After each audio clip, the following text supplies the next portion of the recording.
पुरुषं तमहं भजामि।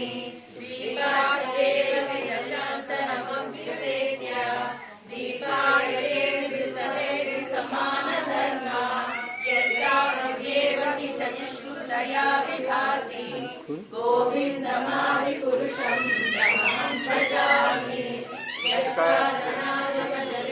कृष्णयोग नित्यानन्द जगदन्त सर्वभूतः आधारशक्तिमूर्तिं गोविन्दमादिपुरुषं तमहं